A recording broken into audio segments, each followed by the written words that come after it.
जून 1।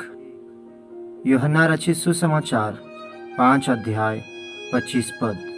मृतक परमेश्वर के पुत्र का शब्द सुनेंगे और जो सुनेंगे वे जिएंगे।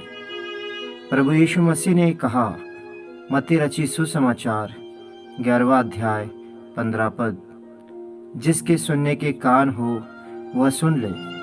हम तो सबके सब पाप और अधर्म के कारण मरे हुए आत्मिक मृत्यु थे, और जब हमने परमेश्वर के प्रिय पुत्र प्रभु यीशु मसीह का शुभ संदेश का शब्द सुना, तो वास्तव में उस पर विश्वास करने के द्वारा हम जिलाए गए। मसीही विश्वास की जीवन यात्रा में हम परमेश्वर के पुत्र प्रभु यीशु मसीह का शब्द प्रतिदिन उसके पवित्र वचन बाइबल के द्वारा सुनते हैं और उसके अनंत जीवन से भर जाते हैं। यूहन्ना रचित सुसमाचार 6 अध्याय 63 पद। मूसा के विषय में लिखा गया है, गिनती की किताब 7 अध्याय 89। और जब मूसा यहोवा से बातें करने को मिलाप वाले तंबू में गया, तब उसने प्रायश्चित के ढकने पर से जो साक्षी पत्र के संदूक के ऊपर था, दोनों करूबों के मध्य में से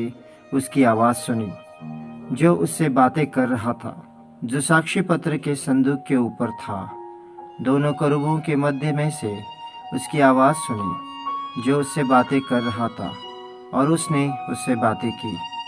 बालक शमूएल कहता है, पहला शमूएल 3 अध्याय 10 पद, बोल यहोवा, क्योंकि तेरा दास सुन रहा है। हम सभी रेडियो से वाकिफ़ हैं। रेडियो चालू करने पर भी जब तक उसको सही आवृत्ति यानी फ्रीक्वेंसी से सेट नहीं करते, तब तक कुछ भी सुनाई नहीं देता। उसी प्रकार कई लोग यह कहते हैं कि वे मसीह है, परंतु प्रभु की आवाज़ नहीं सुन पाते। यदि हम अपने हृदय के फ्रीक्वेंसी को प्रभु के वचन की आज्ञाकारिता के लिए सेट कर दे, तो ज़रूर उसकी वाणी को सुन सकते हैं।